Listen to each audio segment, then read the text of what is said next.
We still do 7 NUFC Matters show a week for free. But if you want to help support NUFC Matters, then there are a few ways of doing it. Hit the like button on each live broadcast and video. This helps the channel grow. Hit the subscribe button and select the all notifications bell so you don't miss a single show. If you want to help us financially, then you can join the channel using this button with the membership starting at $1.99 a month.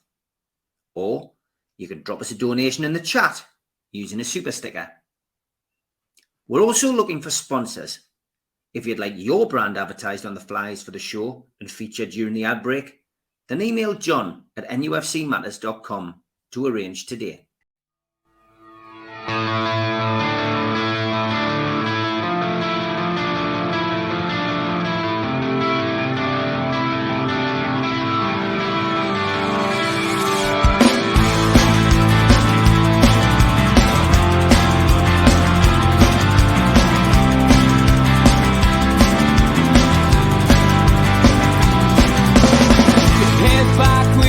Attack. It feels like I've been talking to myself again, but it's the only way you're ever gonna learn. You look back and it's all in the past. I'm dwelling on the thoughts I cannot say to you if I don't say the words that make...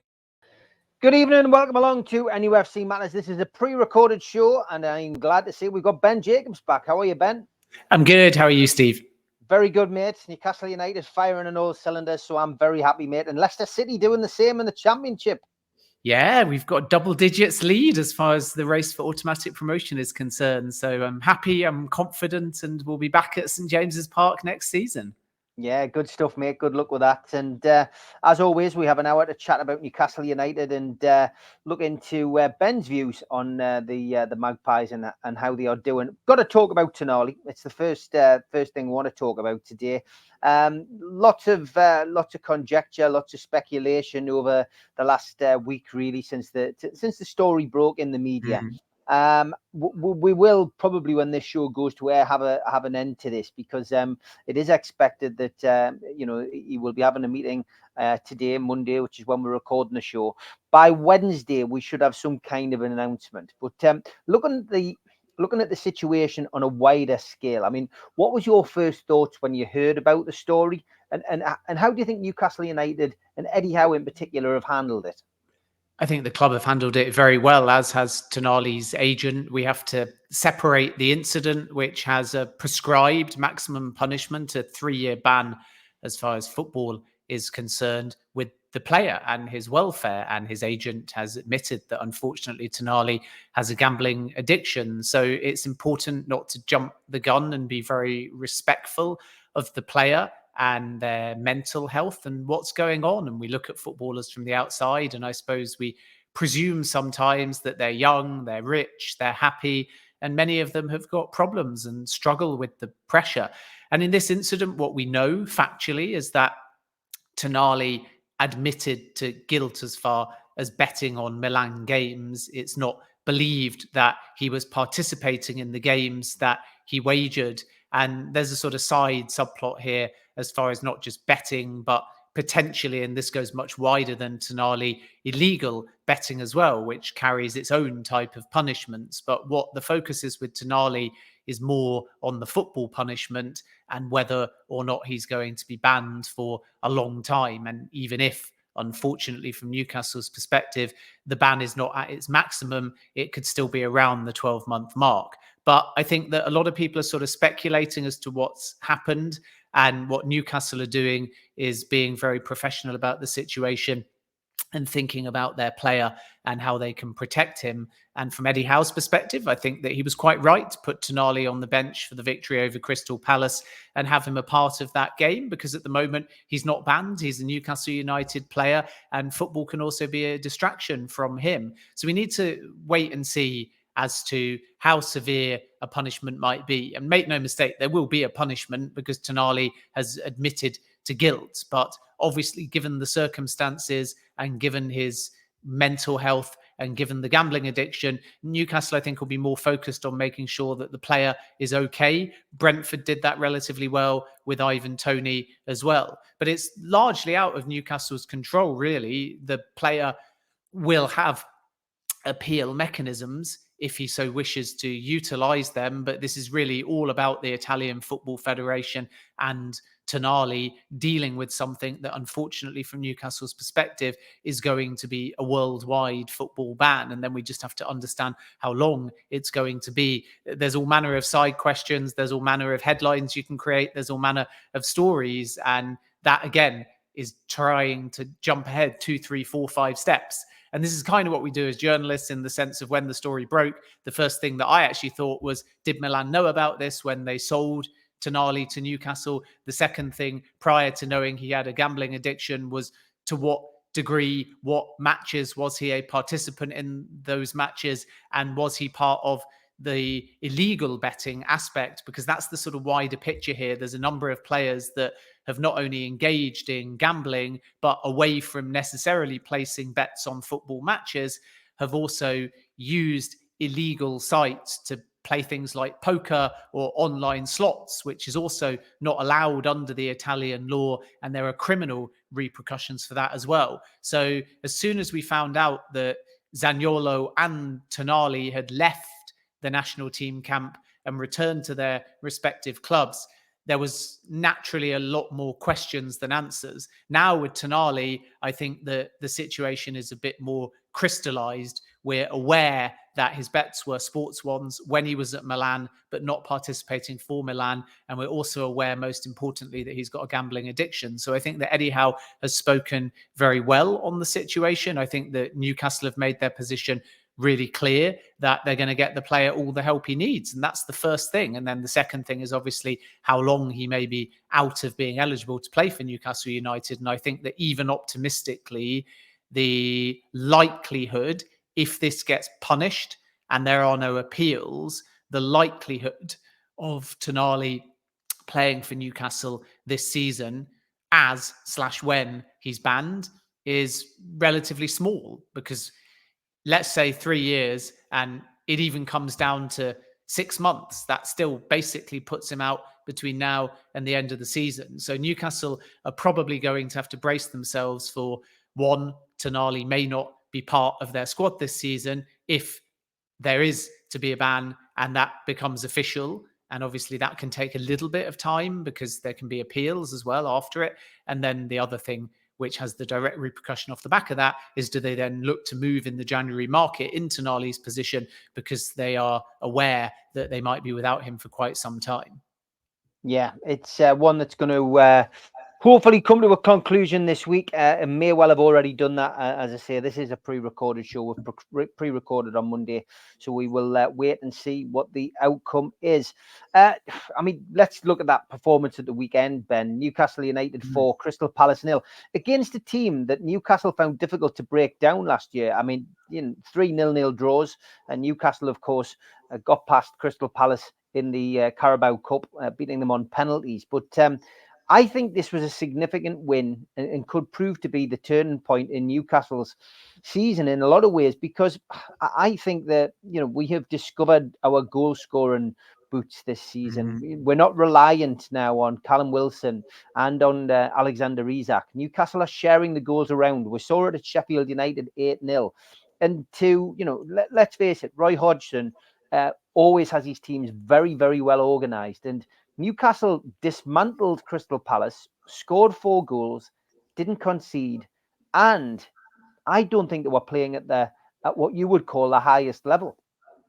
I think you're absolutely right. I don't think they were at their highest level at all. They had 60% of the ball. They scored 4 goals, but I think it was only 10 attempts on goal, and Crystal Palace had almost double that with about 40% of the ball. But Newcastle have done one thing really well in the last few games. In the first 20 minutes, they've really got on the front foot, and more often than not, they've scored. And when you do that at home at St James's Park, it becomes really difficult for teams that know it's a difficult place to come and play. They're aware that Newcastle play a very expansive form of football. The other really important thing with Newcastle is that they can have 60% of the ball and score, but they can also sit back and catch you on the counter-attack because they've got a lot of width in that 4-3-3, a lot of pace, and they can be really direct. So then, as you say, when you've got a bunch of different goal scorers, Anthony Gordon's getting going, Jacob Murphy got on the score sheet against Crystal Palace, Sean Longstaff is now chipping in with goals, and then Callum Wilson obviously was the other scorer in that game, which means that with Anthony Isak out, there's a whole bunch of other players that can shoulder the burden. And we've not even spoken about Joe Linton, who can score, about Bruno, who can score, about Miguel Almiron, who can score. So throughout that entire team now, there's a whole bunch of players. I mean, Fabian Schär obviously got that wonder goal against PSG as well. So from back to front, there are threats. I think that actually this season, Kieran Trippier hasn't really got going as far as goal scoring, whether that's actually putting the ball in the back of the net or just getting shots on target. So there's another one where there's maybe a small area for improvement. He's done well in contributing. He's done well in assists. He's been outstanding in many games, but he's capable of scoring goals as well. And there's the goals, like I say, but there's also the fact that when you score early, you are changing the game plan of your opponent. And when that happens at St. James's Park, it's near impossible for these teams because they come there, they're trying to get through the first 20 minutes. They know that it's an incredibly difficult place to come and play. And then thereafter, they're 1-0 down. What do you do if you're too expansive, if you try and get back in the game? Newcastle will score 2 or 3 or 4. I think we saw that when Tottenham came to town last season as well. If Newcastle get going and score a couple of quick goals, they can run away with games. So I look at Palace and there was a goal inside the first 4 or 5 minutes. I look at PSG and I think the first goal in that game was inside the first 20 minutes of the match as well. I look at the Burnley game and again, I think the first goal was about 15 minutes in. So we're starting to see a pattern here now where Newcastle are coming out on the front foot.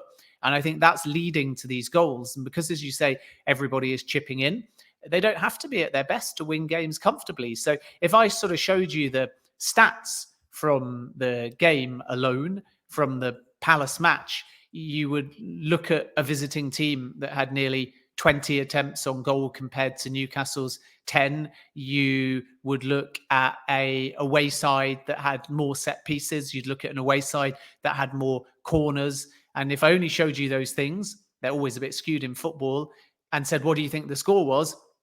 You'd probably say 1-1, 2-2. You'd certainly have fancied Crystal Palace to score, but it was 4-0 Newcastle.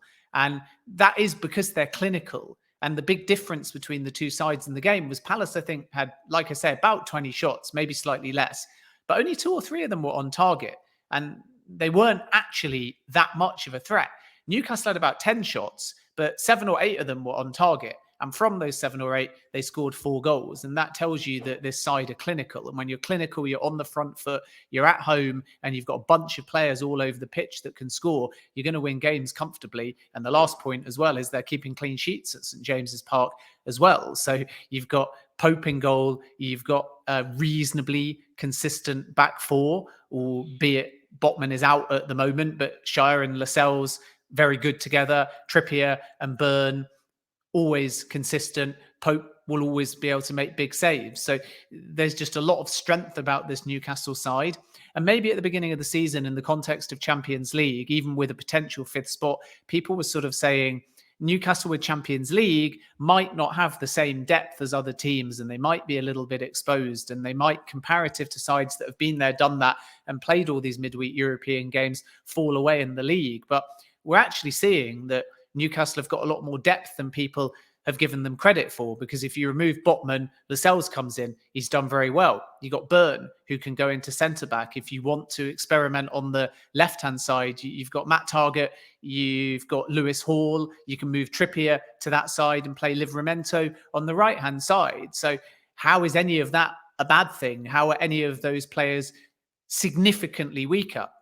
Then you look at the 3 in midfield, and we know that Longstaff can come in and has come in, and I think has been one of the most important decisions by Eddie Howe to give him more regular game time. You got Joe Linton, but he can be pushed forwards into the front 3 as well. When you look at that front 3, you got Wilson, or you've got Isak, you've got Gordon, or when he's fit, and it's unfortunate that he's not, you got Harvey Barnes. Jacob Murphy can play in that advanced position. You got Miguel Almiron. So most of those players are not dramatically worse. They're not dramatically worrying from Newcastle's point of view. We've not even mentioned Tonali. I know there's the ban, but if we're only talking about paper, we've not mentioned Elliot Anderson either. So I think that Newcastle have got a lot more depth than people are giving them credit for. And most of the players, when they've been given an opportunity from that pool of depth, if you like, to come into the side, have done really well. Elliot Anderson is an example. Tino Livramento is an example. Longstaff, compared to the first half of the season, is an example as well. Byrne, when he was asked to play at centre-back, is an example. Lascelles is an example too. So I think that Newcastle are looking strong because they've got momentum, but also more depth than I think people are giving them credit for. And when you combine that with clean sheets and a bunch of goal scorers all over the field, they are well on track to get out their Champions League group and also challenge again for one of the Champions League spots this season. Yeah, those stats that I put up on the screen, I mean, that was from Match of the Day. Premier League this season, they're ranked highest in goals, expected goals, shots on target inside the box, shot conversion rate, big chances scored, big chance conversion rate. 24 goals this season gives them an outstanding goal difference. And goal difference at the end of the season is often worth an extra point. And, you know, there was fears that Newcastle wouldn't be able to compete in the Champions League and in the league. But at the moment, they're proving the doubters wrong, Ben. They are. And obviously the first 5 games in the Champions League, of which we've had some now, are all away matches for Newcastle after they've played their group stage game. So that's quite problematic as well. And we flagged this a few shows ago that even though it's home against Dortmund, which is not as disruptive, it's then away against Wolves. And this is a pattern for the opening 5 games for Newcastle. And I don't think any of the other English sides have got this, where they've got to go away on a Saturday or a Sunday each time after that home or away Champions League group stage game, which is really quite frustrating. And the most ridiculous one of all, in my opinion, is actually after Dortmund against Newcastle, they got to go all the way to Bournemouth on the 11th of November. And I know it's tough because you know the Premier League fixtures before you know the Champions League draw. But that's another sort of pet peeve of mine. I'm going on a little tangent here, but why, when everyone qualifies the Champions League at the end of the season, so you know the full lineup, yes, it starts later than the Premier League season, but why on earth not do your Champions League draw first, then calculate the Premier League fixtures and have both locked in over the summer so everyone can know the travel, everyone can book their flights months earlier. It just doesn't make any sense. Now, yes, there is Champions League qualification, which is why they don't do it that way. But you could still just say the winner of qualifier 1 against qualifier 2, but it would allow predominantly people to get a sense of exactly where they must go to and plan their lives and plan their flights. And I do think that to go away at Dortmund on the 7th of November and then on the 11th of November, go Newcastle to Bournemouth. Yes, the players fly, but I'm also thinking about the fans who have to jump on 2 flights or jump on a flight and jump on a train, and that game as well. It just gives the biggest possible chance, I think, of Newcastle on the road, long journey, away trip in the Champions League, of dropping points, which is a shame because it's sort of a make or break part of the season. If you flash forwards there, Wolves, I think they'll beat away. Manchester United in the round of 16 in the EFL Cup, no big deal if you go out.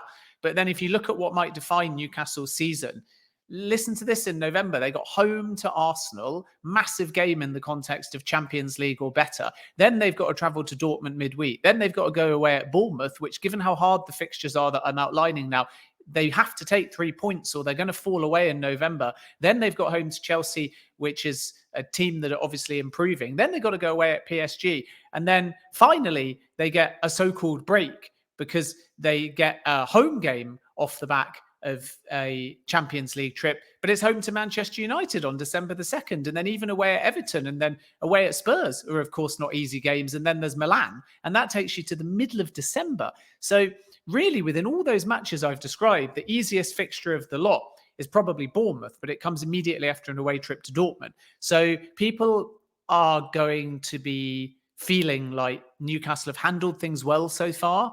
I think better than I would have anticipated, because, you know, you looked at that PSG game and you wondered about West Ham. They got a good point there. You looked at the Milan game and thought Sheffield United was a banana skin, and they absolutely thrashed them. So far, so good. But they haven't really had the test. And with Villa doing well, with Brighton bound to be there, with Chelsea up there or starting to get up there potentially, and all of the usual suspects as well. If Newcastle go on a bit of a wobble in those fixtures that I've defined, they'll suddenly find themselves 7th, 8th in the table, despite all of these goals that they've scored. So it's a really key period. And yeah, I don't think that the fixture calendar has done them a massive amount of favours. And if you're not going to draw the Champions League early because you're waiting for the qualification, which is a valid counterpoint, I suppose, then you could at least do teams in the Champions League favours and be consistent. Why wouldn't we say that when you allocate the fixtures, everybody that is in the Champions League will get 6 games at home off the back of playing in a midweek Champions League game, because we know they're travelling? It's not maybe always easy to do, but why can't that be the reward? Why can't you keep the 6 teams that are in Europe, or certainly the 4 that are in the Champions League? Why can't you keep them away from each other in the game after a Champions League game and guarantee them a home slot? And that's your reward for qualifying for Europe and representing England in the Champions League. So yeah, I think that from Newcastle's point of view, they've handled it very well. But after that Wolves game, the matches between the 1st of November and mid-December are exciting but horrific for Newcastle. And if they're still there, scoring goals, keeping clean sheets, winning games in and around the top 4 by mid-December, then I think over the festive period, they'll have a very strong run. They've got the likes of Luton and Nottingham Forest and Fulham, I think, heading into the new year. And that's when I think that if they've got that momentum and they're midway through the season and they're up there, they'll really kick on. But there is a danger that their undoing becomes these November, mid-December games that I've outlined. Yeah, it's a good point you make about the Champions League draw. I might bring that up with the lads on the Amigos on Friday. But yeah, valid point. Okay, we're going to have a slightly shorter show because I know you've got to get off and do a live. So we will put the ads in and we'll be back after this. A big thanks to all our sponsors. Skips and Bins, telephone 0800 25 45 25 3. Email inquiries at skipsandbins.com. Website skipsandbins.com. Easy contract free and pay as you go waste collection. Thanks to Mr. Vicky's Sauces, handmade in Cumbria. You can find out more about them from their website, mrvickies.co.uk, or by calling 01768 210 102. Thanks to Media Arts for all the help with the video side of things. And thanks to United Group Travel, UK coach holiday firm based in Morpeth. There's no strangers on their tours, just people you haven't met yet. They're now taking bookings for 2024. You can call 01670 632 460, 0791 666 4174, or 07957 141 654. Or go to the website unitedgrouptravel.com. Please subscribe to the channel. Hit the subscribe button underneath the video today. We still do 7 shows a week. Hit the thumb up under the video to like it. It does us a big favour. Click share to share to your other social media and let people know about NUFC matters. We're also a podcast. You can find us on iTunes, Spotify, and other podcast providers. If you want to help the show financially, you can take out a £25 one-off membership. You get a scarf, a pen, a cup, and a membership card. How do you get it? Go to nufcmatters.com, look for membership. If you've got a smartphone, then put your smartphone over the QR code and it will take you straight to that section on the website. We also support the food bank on this channel. You can donate to the food bank today by going to nufcfansfoodbank.co.uk. We do support events on this channel as well. If you've got an event, please send it in and we'll promote it. The Tyne Theatre and Opera House are doing a Keegan, Beardsley and Waddle event, the Class of 84, 25th of January 2024. Book now by calling 0844 249 1000. And the Tyneside Irish Centre, they're doing an event with Frank Clark and John Gibson on Thursday, December the 7th. You can get tickets from nufcmatters.com and they are priced at £15. There's also some tickets available on Groupon. Don't forget, you can catch me 5 days a week, Monday to Friday, with Rye, Dave and Daz on the Northeast Footy Brekkie Show, 7 till 9, and you can catch us on the Red, the Toon and the Cat and on Toon Radio's website. WhatsApp us on the day 0330 043 2002, the perfect way to start your day. Okay, welcome back to NUFC Matters. This is a pre-recorded show with Ben Jacobs. Just want to talk a little bit about Callum Wilson. We mentioned him there at the start of the show about him scoring on Saturday against Crystal Palace. That goal takes him into third place in the all-time Newcastle United goal scoring list. Above him, Alan Shearer, and in second place, Peter Beardsley. I really was shocked when this was mentioned a couple of weeks ago that he was just about to overtake Andy Cole and Les Ferdinand. Is he one of the most underestimated centre forwards Newcastle have ever had, Ben? I think Newcastle fans wouldn't say underestimated. It's just that when you think Callum Wilson, you think goals and you think injuries, or you think a worry of injuries. Whereas I don't remember thinking about Shearer or Cole or Ferdinand or some of the other Newcastle greats. You almost just presumed that they would start and they would score. But Callum Wilson has come to Newcastle and basically got a goal every 2 games. And that ratio may improve based on this season because he's already played 8 Premier League games with 5 goals, which is an excellent start to the season. Last season, he had his best season, 18 goals in the Premier League. And again, in all competitions, that was 1 and 2. So any striker that scores a goal every 2 games deserves a claim. And my feeling with Wilson is that he gets less plaudits, partly because he's 31 at the moment, and partly because he's not won that many caps for England. He's come from Bournemouth. Before that, he was plying his trade at the likes of Coventry, loan spells with Kettering and Tamworth. So there's not the same backstory as somebody like Harry Kane, for example, that's burst on the scene, come through an academy, scored a bunch of goals for Spurs, and now is obviously at Bayern Munich. I think that Shearer, again, had come to Newcastle, but he'd won the Premier League with Blackburn. There was that Shearer and Sutton partnership that was known at the time as SOS. So Newcastle, I think, felt like there was something established about him. There was more of an aura about him.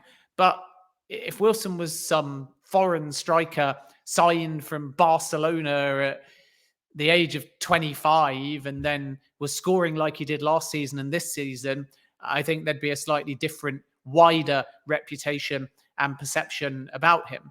And the other thing really about Wilson, which is maybe the one reason why, even though all these goals have added up, he's perhaps not in that same bracket, is that the goals that he's scored have been important, but there's never been a season in the top flight where he's hit 20.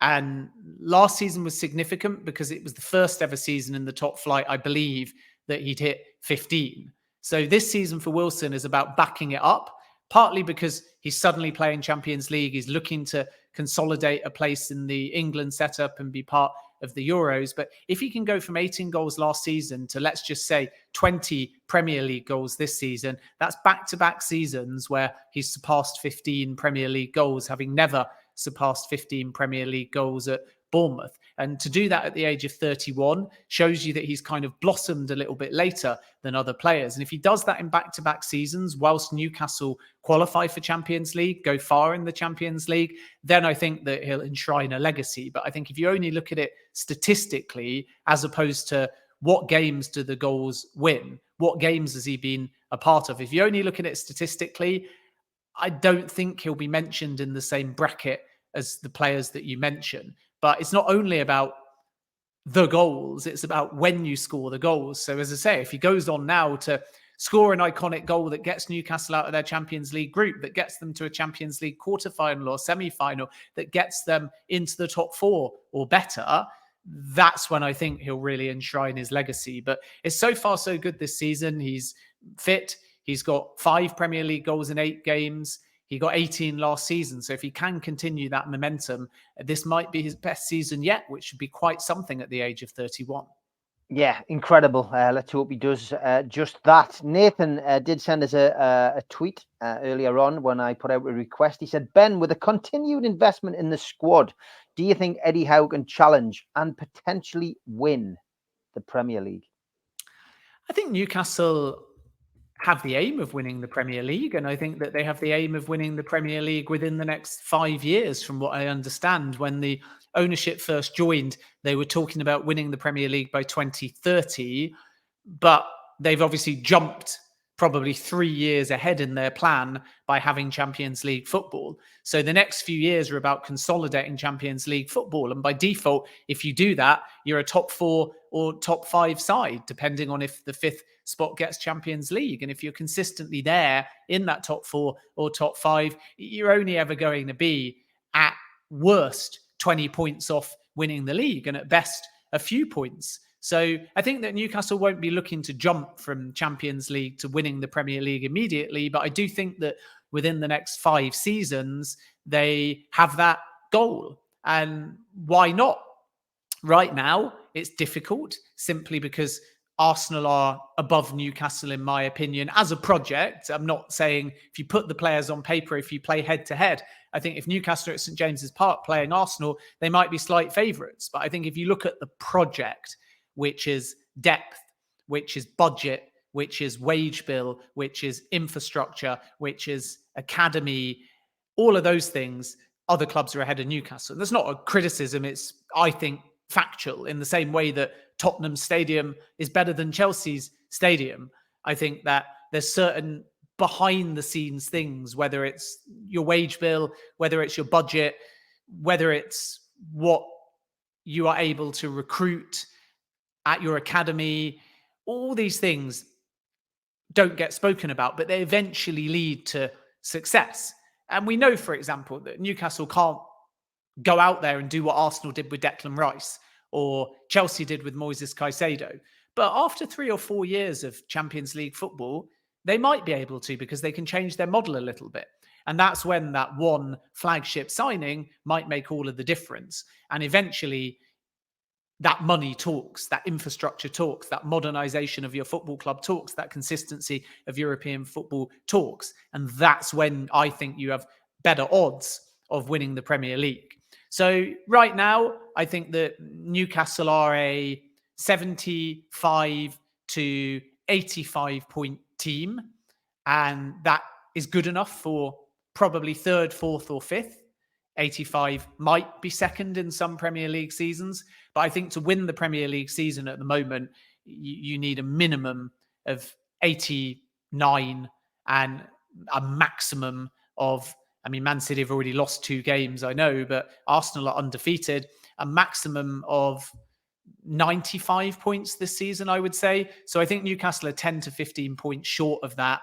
And I think that it's unlikely to change, because even now, how do you make up 5 points on Manchester City and Arsenal when Man City might not lose another game this season? Arsenal might go invincible.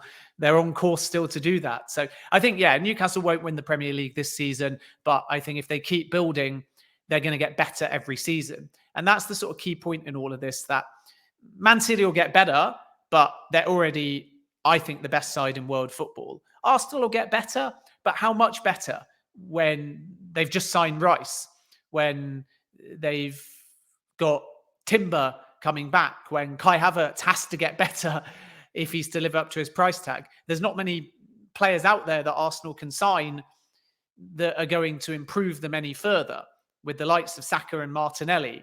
So it just feels like Newcastle, Villa, Brighton have got the biggest scope to make dramatic strides, because they can add more depth, they can spend a bit more over time, they can improve in certain positions. Whereas Man City and Arsenal and Liverpool and even Spurs, they'll always be there, they'll always be at about the same level. Someone will leave, someone will come in. But Newcastle can make great strides with a couple of big signings if they develop the financial capabilities to do so, and therefore can catch up a lot quicker by default. So yeah, my prediction is that Newcastle will finish 4th this season, but then 3rd, 2nd, and then who knows? So yeah, don't rule out a Premier League win, but I don't think it will happen in the next couple of seasons. But I do think it will happen before 2030. Okay, interesting stuff from Ben as always. Got to ask you about Anthony Gordon. He didn't have a break in the summer. He had a wonderful European campaign for England. He's hit the ground running this year, hasn't he? And the criticism of him last year was that he couldn't finish the chances. He couldn't put the ball in the back of the net. But he got that goal at the back end of last season, and he just seems to have really, really improved. Ben, he's been the player of the season so far for me. I agree with you, and I don't know why people are surprised because he's still only 22. I think sometimes people judge the player based on the first 5 games they play or based on the club that they joined from. And at that point, he was 20 and 21. He's 22 now. He's playing consistently. A big part of his form this season is down, I think, to his performances for England under 21s when he won the Euros over the summer. And now he's got 3 Premier League goals in, I think, 8 games compared to 1 last season in 16. He's got 2 assists as well. The only thing that I would like to see him change is a bit of maturity. He's developed maturity with finishing. He's developed maturity with football intelligence, but the 5 yellow cards already this season in 8 games is a little bit of a concern, especially with Harvey Barnes out injured. Not that there's not other players that can come in and play in his position, but he's been brilliant so far, and he's feeding off the fan base. He's feeding off the culture. Eddie Howe's the right manager to get the best out of him. And it just really isn't a surprise the amount of times that people say, wow, Gordon's doing well. Wow, I can't believe Gordon, what a revelation he is. Why do you think Newcastle paid such big money? Why do you think Chelsea were interested? Why do you think Everton wanted to hang on to him? He was a player that joined with a massive reputation, but he just failed to live up to his potential. And now he's in the right team with the right coach and getting a consistency of minutes. And Harvey Barnes' injury is obviously going to be pro for Anthony Gordon and his gain. And it would not remotely surprise me if he gets 12 to 15 goals this season and close to double figures in assists as well. And if he does that across a whole season, it will not only be the best season of his career so far, but those kind of numbers will make him a contender for Newcastle's player of the season. So it's an early pool of data, but so far so good. The signs are very encouraging for Gordon. Yeah, very, very encouraging as well. I think as well, special mention to Jamal Lascelles for coming in and stepping into the breach, because we've had conversations on here about transfer windows coming in January. Newcastle should be looking to bring in a centre-half in. In the summer, a lot of people were saying we should be bringing a centre-half in. If we lost Botman or Shaw, we'd be struggling. And Botman has been out for a large period of time now and looks as if potentially could be out for another 2 weeks. That is not being confirmed, but Eddie Howe did mention it in the press conference. There's not a rush to get him back, though, because Jamal Lascelles came in a pivotal week. PSG at home, Manchester City in the Carabao Cup, a tough game against Burnley in the Premier League. All Premier League games are tough, let's face it, whether you're playing top of the table or bottom of the table. And he's come in and he's done a fantastic job. The biggest compliment you can pay Jamal Lascelles at the minute is we haven't missed Sven Botman. No, not at all. And he's exactly the kind of player you need in this environment. Somebody that's been prepared to stay at Newcastle and be loyal. He will turn 30 in November. He had almost no Premier League game time last season. And this campaign, he will probably end up surpassing the handful of appearances that he made last season before we even get to Christmas.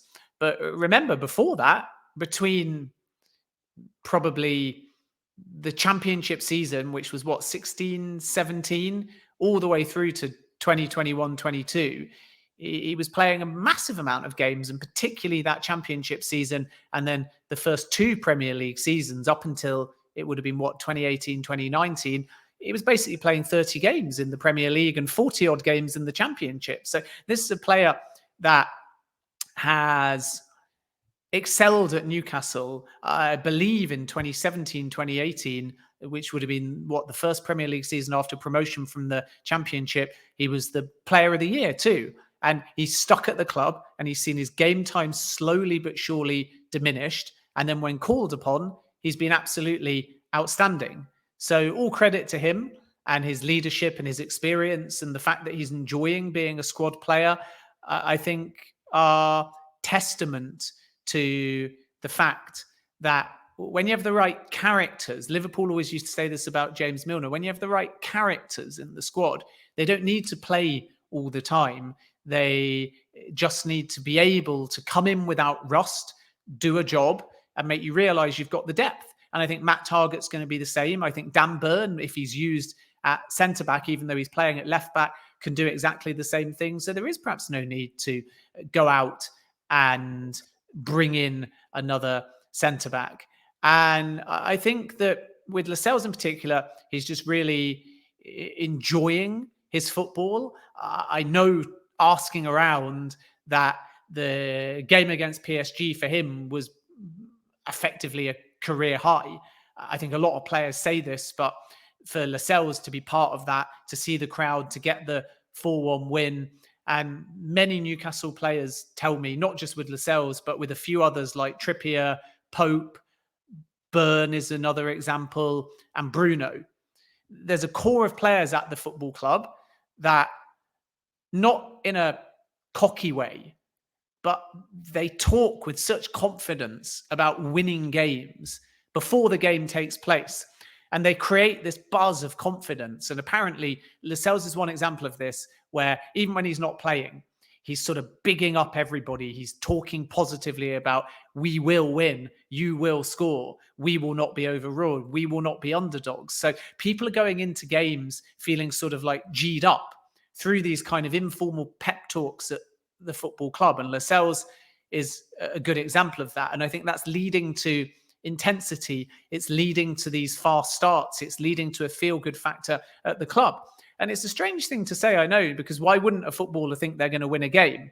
But you'd be staggered at how many footballers collectively as a squad, even if they're playing well together, they don't really talk to each other that much. They turn up to training, they say hello, they change, they train, they have a chat, they have a little bit of banter, and then off they go to their own lives and they have their free afternoons with their family. But how many of them sort of sit around when they're having their lunch and say, we're really positive about this, you're playing really well, we're going to win, we're going to do this? You say it maybe in the dressing room before you go out, but how many permeate the conversation throughout the entire week, especially players that might not even start?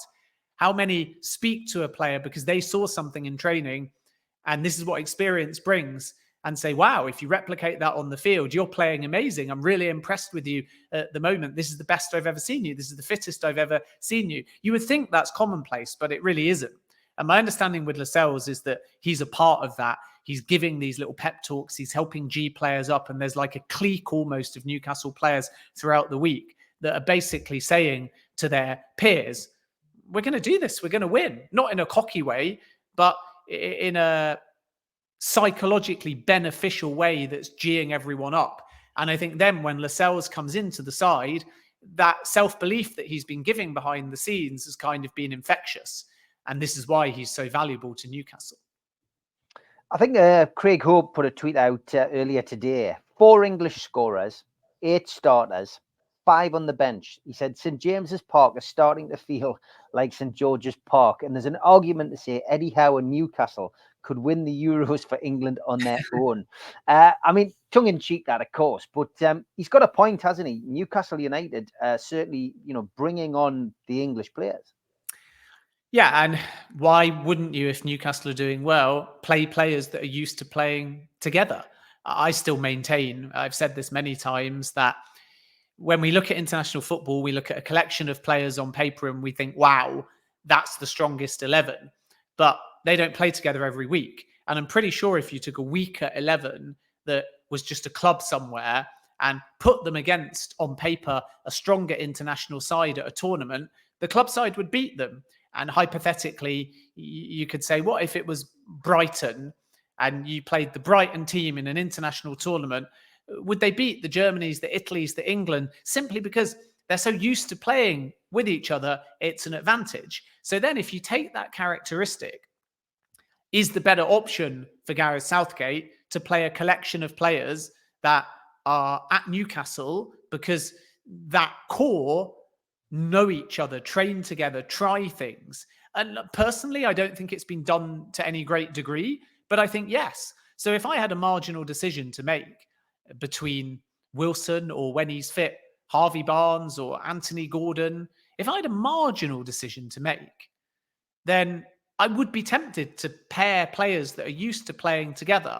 And England, not necessarily intentionally, but England used to have it a few generations back where the back four of England was basically an Arsenal back four, or three of the Arsenal back four anyway. It was Winterburn, Bold, and Keown, I believe. And then there would have been David Seaman as well. So your back four are predominantly Arsenal. And guess what? By playing together every single week, that's your advantage. But we don't really see this as much. Gareth Southgate tends to just like certain players and play them. So if, for example, you said, is there not a logic? I know this is a bit extreme, but let's just presume they're fit. Or maybe Newcastle fans don't think it's extreme. Imagine if you just said, Wilson, Gordon, Barnes. Why not play those three? If they were, in theory, playing together every single week, they were scoring every single week. And of course, people would say, well, wait a minute, you've got Kane, you've got Maddison, even though he's not necessarily the same position, but it depends on the England formation, etc., etc., etc. But there's definitely a logic of saying you're going to gain an advantage if you have that team know-how.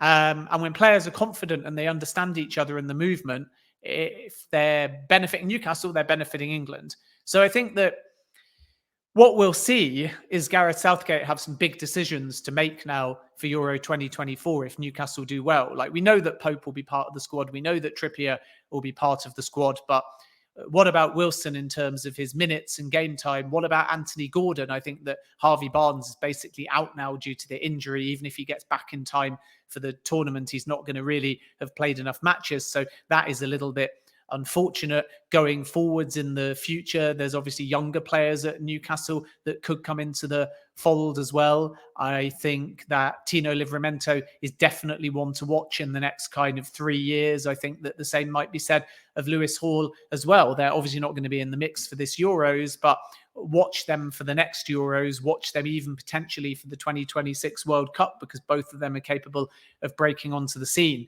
But it's great to see. I think that it's not necessarily about Eddie Howe and only Eddie Howe. It's also about Dan Ashworth, who's done an excellent job on the recruitment front. And it's about Newcastle and all of the unsung coaching from academy level upwards to develop this talent and in some cases bring them through. So it's great to see when you have a club with a lot of young English talent. And I think that I can't think of a better coach at the moment than Eddie Howe to help them shine. Yeah. Newcastle United take on Borussia Dortmund. We've pre-recorded the show on Monday. This goes out on Wednesday. This is the third game of Newcastle United's Champions League group stage campaign, and it sees Borussia Dortmund debut at St James's Park.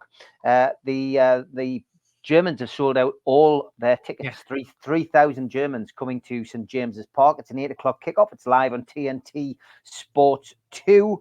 Elsewhere in the group, of course, PSG host AC Milan. Harvey Barnes, Sven Botman, both going to miss out. Javier Manquillo, Emil Kraft, Matt Ritchie and Mark Gillespie were all omitted from Newcastle's Champions League squad. Dortmund come with their tails up. They are top of the Bundesliga.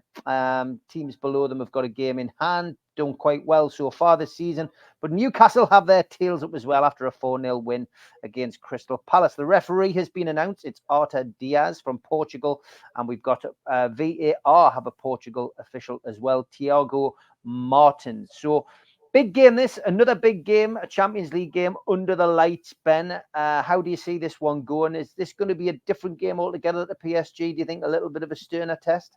Well, I think Dortmund will have seen that PSG game, may realise they're in for a tough test. I think this is Newcastle's biggest game of the season. I really do. I know some will say PSG because it was the first time back at St James's Park. Some might argue away at Milan, and others may look at Premier League matches as significant. But when you look at the table at the moment, the reason why I think it's the biggest game of the season is because we know away at Dortmund, away at PSG are going to be very difficult games for Newcastle.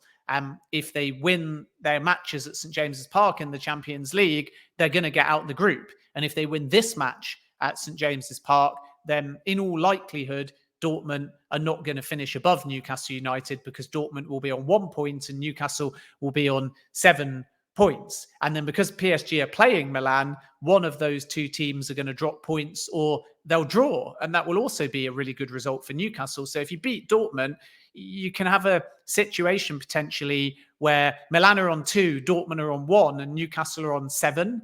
And then as long as you don't lose to Milan or Dortmund or one of those sides, you're in a position where you're basically out the group, or you're 1 win away from getting out of the group. If Newcastle lose to Dortmund, Dortmund move level with Newcastle on 4, and PSG or Milan can move above Newcastle. So you're suddenly in a position where you've gone from 1st to 3rd, and then 2 of your last 3 games are away at Dortmund and away at PSG. And obviously home to Milan isn't easy either. So this is the game where if Newcastle can overpower Dortmund like they did PSG and get 3 points, they're effectively, not mathematically, but in my opinion, they're out the group. If they lose the game, they're no longer favourites to get out the group, you could argue. And that's why the game is so important. We're going to see the biggest potential swing so far. And on top of that, I think that the Dortmund fans are going to make it an absolutely incredible occasion. As you say, they've sold out the away end and they're always vocal. They're always fun. Newcastle are going to find this in the reverse fixture, which comes after this game when they see the yellow wall. It's just going to be a brilliant occasion. And if Newcastle can rise to the occasion and win the game, then they will get out the group, in my opinion. If they draw, it's not a bad result at all. But if they lose the game, then suddenly it becomes a much, much harder task. So I think it's almost a cup final type match. And like I say, as I see it, it's the biggest game of Newcastle's season so far. I think they'll win the game. I don't think they will overpower Dortmund in the same way as PSG, but it won't matter if they take 3 points. I think it's going to be a 2-1 Newcastle type game, entertaining, open. And the beauty for Newcastle is that Dortmund's style suits Newcastle's style. They'll get a lot of width. They'll get a lot of counterattacks. They'll get a lot of space in wide areas. So if they can be clinical, that word we mentioned before, and they have been clinical all season, I expect them to win the game. And 3 points, 7 in the Champions League, with Milan and PSG, one of those dropping points puts Newcastle in a very, very strong position to then get out the group. Yeah, I'm going for a 2-1 win as well. I think a 2-1 win for Newcastle and progress almost a foot in the next round. Ben, as always, thank you very much for joining us. Take care, mate. Look forward to it. Enjoy the Dortmund game, everyone.